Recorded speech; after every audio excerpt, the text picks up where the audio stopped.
Late summer 1998. Mount Rainier wore its usual disguise. Serene from a distance, unpredictable up close. On August 23rd, two brothers, Ryan and Luke Holloway, drove a faded blue Jeep Cherokee up the Nisqually approach just after dawn. By noon, the vehicle sat in the parking area at Gobblers Knob trailhead, its windows cracked for air, a paper map folded on the dash. No one saw them leave the car. 3 days later, it was still there. Ryan, 26, was an electrician from Tacoma, solid, meticulous, the kind of man who logged mileage and kept oil receipts in order. Luke, 19, had just graduated high school and spent the summer shadowing his older brother on weekend hikes. The trip was supposed to be a last outing before Luke left for college in Oregon. Their mother, Margaret Holloway, remembered Ryan's call the night before. "If the weather holds, we'll camp one night up top, back by Sunday." The weather did not hold. Sunday evening brought a sudden squall. Hikers later described lightning above Paradise Glacier and winds strong enough to lift tents. By Monday morning, rangers found branches across the access road, but no signs of distress. When the brothers failed to clock in for work or classes by Tuesday, a welfare check request reached the Park Service. At 10:42 a.m., a ranger radioed. "Jeep located, Gobblers Knob. Appears unattended. Inside, 2 half-filled water bottles. Paper topographic map with creases leading toward the Tahoma Glacier cutoff. And a disposable camera still sealed in its wrapper. No food. No sleeping bags, no rope. They had gone light, too light for what waited above the tree line. Search teams launched that afternoon. Helicopters traced the glacier's edge, their rotors throwing snow like dust. Ground teams hiked ridge by ridge, marking every slide path and snow cavity. On day 2, they found a single boot print near the base of the ridge, half filled with meltwater. The tread matched Ryan's Vasquez hikers. 2 meters away, a snapped trekking pole protruded from the scree. Ranger notes from 8/26 read, "Possible descent attempt via unmarked chute. Visibility less 30 feet. Hazardous ice." The assumption was simple. The brothers had tried to shortcut the trail as weather closed in. A common but deadly mistake. By day 4, heavy snow returned, burying the prints under 6 inches of powder. Funding ran out, morale ran lower. At 5:17 p.m., the operation paused. Official status: presumed lost due to exposure. Margaret refused to sign the acknowledgement form.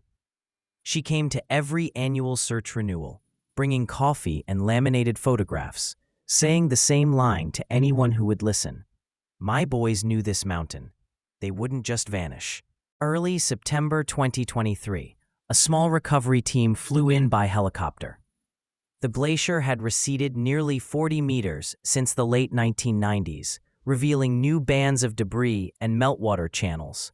From above, the site looked unremarkable, just ice, rock, shadow. But when the team landed, one of the climbers, John Mendez, noticed a glint under the frozen crust, the corner of something metallic. They chipped carefully, melting sections with steam wands. Within an hour, a shape emerged, a rusted stove burner, the kind sold in 1990s camp kits, and beside it, a strip of blue nylon webbing, gear color registered in Ryan's purchase records. The glacier had been moving all along. It simply needed time to exhale what it took. By dusk, a second item surfaced, a fabric tag that read Holloway. The ridge wind carried that word across ice like a whisper returned. Early September 2023. A small recovery team flew in by helicopter. The glacier had receded nearly 40 meters since the late 1990s, revealing new bands of debris and meltwater channels. From above, the site looked unremarkable, just ice, rock, shadow. But when the team landed, one of the climbers, John Mendez, noticed a glint under the frozen crust, the corner of something metallic. They chipped carefully, melting sections with steam wands. Within an hour, a shape emerged, a rusted stove burner, the kind sold in 1990s camp kits, and beside it, a strip of blue nylon webbing, gear color registered in Ryan's purchase records. The glacier had been moving all along. It simply needed time to exhale what it took. By dusk, a second item surfaced. A fabric tag that read Holloway. Eli Park watched the live feed from campus. "We always think satellites look down," he said later. "But sometimes, they're what finally lets people look up again." As darkness fell, rangers sealed the site, logging coordinates for a deeper excavation once weather allowed. One camera caught the last frame of the day, the burner, the webbing, and a glint of silver half buried deeper still. A shape that might be metal, might be bone, might be the answer. The excavation began 2 days later, under skies so clear it felt wrong. For years, the glacier had been a wall of motionless white. Now it looked like glass ready to break. The search team, 6 rangers, 2 forensic archaeologists, 1 climatologist, set up camp below the shelf at 7,800 feet. Their leader, Ranger John Mendez, had worked 35 recoveries in the Cascades, but none this personal. He'd been a rookie when the Holloway brothers vanished in 1998.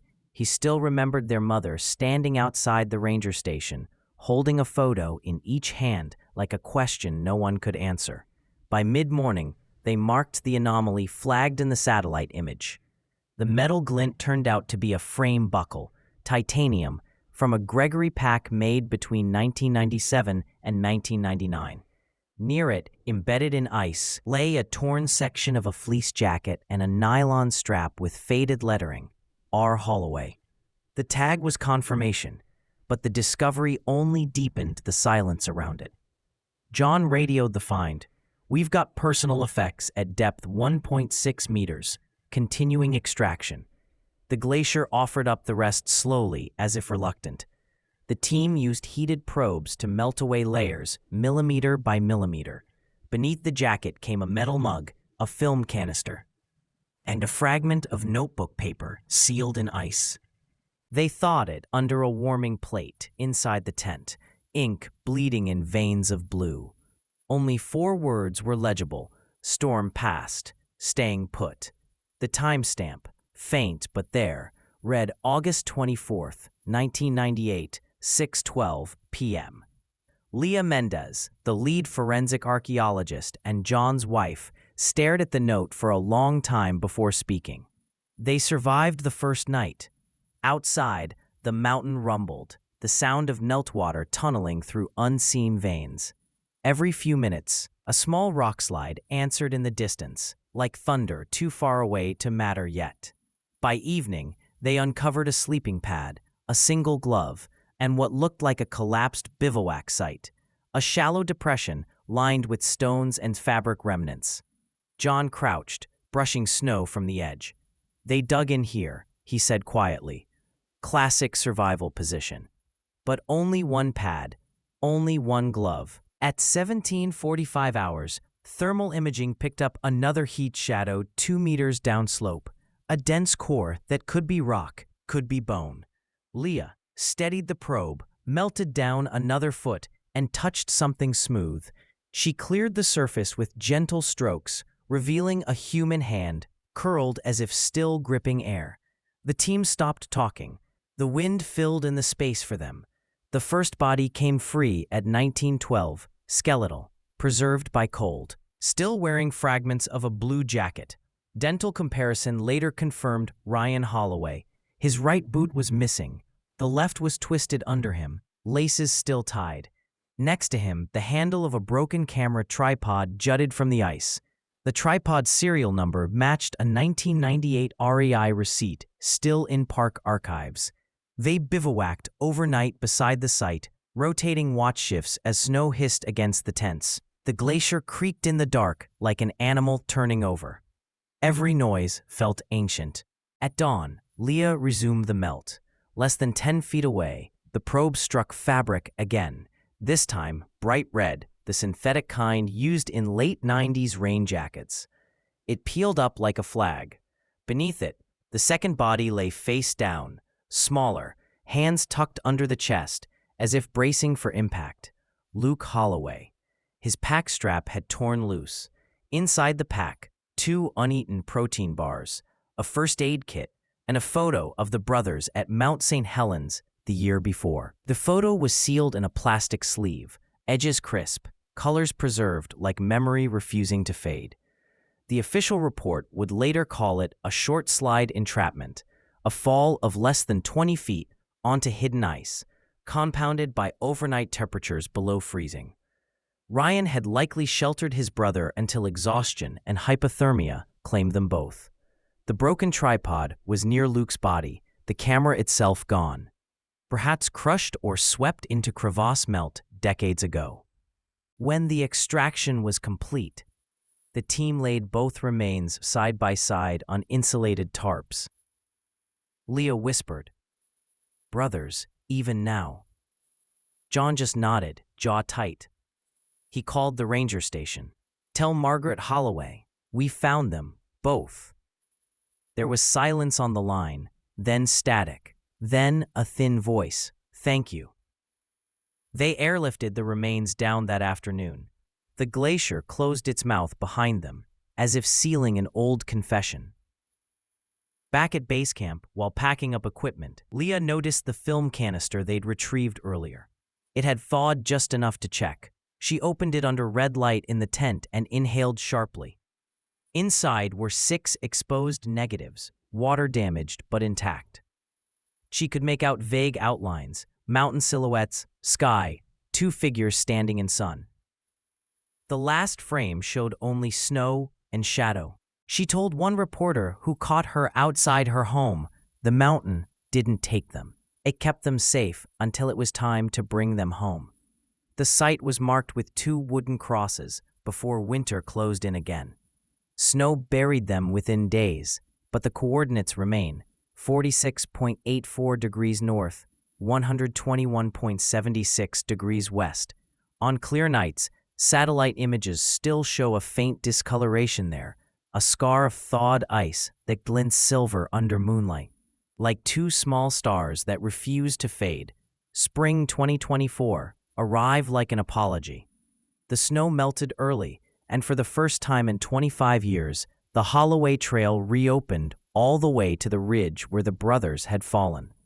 The ice had receded so far that the old bivouac site was visible again, just a patch of dark gravel and meltwater, but to those who knew, it looked like sacred ground. The Park Service built a small wooden platform overlooking the valley. At its edge, a bronze plaque read, "Holloway Point, in memory of Ryan and Luke Holloway, 1998 to 2023. Hold on, we'll try at dawn." Beneath the words was an engraving of 2 figures, standing side by side, beneath the outline of Mount Rainier, the same pose captured in their final photograph. On the morning of the dedication, a few dozen people made the steep hike up: journalists, local climbers, families of other lost hikers. Margaret Holloway came, her silver hair tucked under a knit cap. She carried a thermos of her son's favorite instant coffee and poured a little into the snow. The smell rose warm and sweet. "They always said the mountain air made it taste better," she said, voice shaking but not breaking. Ranger John Mendez stood beside her, eyes wet. "They're part of the mountain now, Mrs. Holloway," he said softly. She nodded. "They always were." Leah knelt to place 2 small stones beside the plaque, one blue, one red, the colors of their jackets.